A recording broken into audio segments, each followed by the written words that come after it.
इधर सूर्य कुमार यादव ने मारा छक्का, उधर क्रिकेट में गेंदबाजों के बीच छिड़ी नई बहस। न व्हाइट बॉल छोड़ता है न बाउंसर, ऐसे तो गेंदबाजों का रोजगार संकट में आ जाएगा। अंपायर को लेना पड़ेगा क्लास, बदलना होगा क्रिकेट का नियम, नहीं तो गेंदबाज रोएंगे। सूर्य कुमार यादव की बल्लेबाजी के बाद क्रिकेट की दुनिया में एक नई बहस छिड़ गई है। सबसे बड़ा सवाल है कि गेंदबाजों की इज्जत का क्या होगा। वो खिलाड़ी जो नियम को नहीं पढ़ता है, न क्रिकेट का कानून समझता है। कहते हैं जितनी हो चादर उतना पैर फैलाओ, पर सूर्य ने सारी बातों को पीछे छोड़ दिया। क्रिकेट 100 साल से खेला जा रहा है, 22 गज की पिच बनाई गई। किसने सोचा था कि एक ऐसा खिलाड़ी आएगा जो पिच पर बैटिंग नहीं बल्कि मैदान में दौड़ा कर मारेगा। हम आपको कुछ सवाल दिखाते हैं। गेंदबाजों की धुनाई पर वेस्ट इंडीज के खिलाड़ी शाई होप को तरस आया। ट्विटर पर लिखा, बस कर सूर्या, कितनी आगे भाई। कोच राहुल द्रविड़ रिपोर्टर बनकर पूछने लगे आखिर ये किया कैसे। यहाँ सूर्या की तारीफ के साथ गेंदबाजों का दर्द भी समझना होगा। 20 ओवर के क्रिकेट में गेंदबाजों की धुनाई का हर रिकॉर्ड ध्वस्त हो जाता है। हमें इस बहस में क्यों पढ़ना चाहिए कि सूर्या के कारण क्रिकेट का नियम बदलना चाहिए। किसी ने कल्पना नहीं की थी कि कभी T20 क्रिकेट जैसी चीज भी आएगी।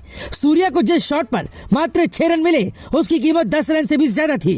तो क्या इस बहस में भी पढ़ना चाहिए कि कुछ अद्भुत शॉट के लिए विशेष नियम होना चाहिए। जैसे विराट कोहली का T20 वर्ल्ड कप में हारिस राउफ की गेंद पर मारा गया ना भूलने वाला छक्का, जैसे सूर्या का श्रीलंका के खिलाफ मारा गया ये वाला छक्का। क्रिकेट के जानकार मानते हैं कि कभी नियम में ये शॉट सिखाया ही नहीं जाता है। दौर सचिन का रहा हो या गावस्कर का, हमेशा जमीनी शॉट को परफेक्ट माना गया। कभी सचिन के कवर ड्राइव को क्रिकेट का सर्वश्रेष्ठ शॉट कहा जाता था, पर अब सोच बदल गई है। सूर्य ने जो छक्का मारा उसका नाम क्रिकेट की डिक्शनरी में है ही नहीं। इससे पहले तक ऐसे शॉट को स्कूप बोलते थे, पर सूर्य कुमार यादव ने पिच से बाहर जाकर मैदान में कूदकर छक्का मारा है, जिसके लिए नए शब्द की तलाश है। अब हम आपको कुछ नियम बताते हैं। जब भी कोई नया आता है तो उसकी तुलना पुराने से की जाती है, पर नया अगर ज्यादा योग्य हो तो सोच बदलनी पड़ती है। पाकिस्तान क्रिकेट के महान स्पिनर दानिश कनेरिया का दावा है कि डिविलियर्स नहीं, भारत के स्काई यूनिवर्स बॉस हैं। कल की पारी देखने के बाद कई दिग्गजों को लगता है कि सूर्या और डिविलियर्स में सूर्य कुमार यादव का पलड़ा ज्यादा नहीं बहुत भारी है। सूर्य कुमार यादव को फंसाने के लिए वर्ल्ड क्रिकेट के गेंदबाजों ने नई रणनीति बनाई है।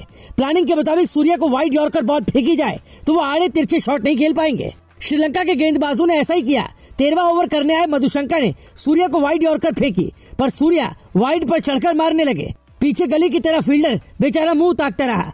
यानी अब वो दौर आ गया है जब क्रिकेट का नियम बदलना चाहिए। कल्टी मारकर कैच पकड़ना आसान होता है, पर कल्टी मारकर छक्का मारना कभी नहीं सुना गया। साइड पिच पर अगर कोई बल्लेबाज जाकर बल्लेबाजी करेगा तो फिर गेंदबाज क्या करेगा। हमने AB डिविलियर्स और सूर्या का एक तरह का ही शॉट चुना। हम आपको दोनों तस्वीरें दिखाते हैं। AB डिविलियर्स व्हाइट बॉल पर तो खेलते थे, पर साइड पिच यानी कि पिच के बाहर निकलकर कभी नहीं।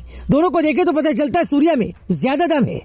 पिछले मैच में ही अर्शदीप ने कुल 5 नो बॉल फेंकी, यानी बॉलर का पैर अगर 1 सेंटीमीटर बाहर निकल जाए तो नो बॉल होता है, पर बल्लेबाज कहाँ मार सकता है ऐसा कभी सोचा नहीं गया। साल 1744 में क्रिकेट में पहली बार नियमों को लिखा गया और बाद में 1774 में संशोधित किया गया। इसी दौरान LBW, तीसरा स्टंप, मिडिल स्टंप और बल्ले की अधिकतम चौड़ाई जैसी बातें नियमों में जोड़ी गई।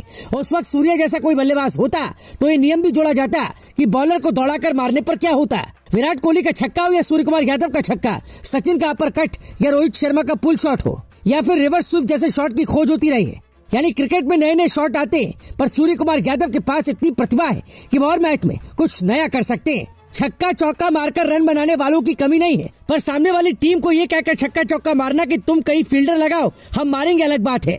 जब सूर्य बैटिंग कर रहे थे तब एक पक्ष श्रीलंका के कप्तान हताश हो गए कि रोका कैसे जाए। जब भारत 20 ओवर में 228 बना सकता है तो फिर 50 ओवर में 500 क्यों नहीं।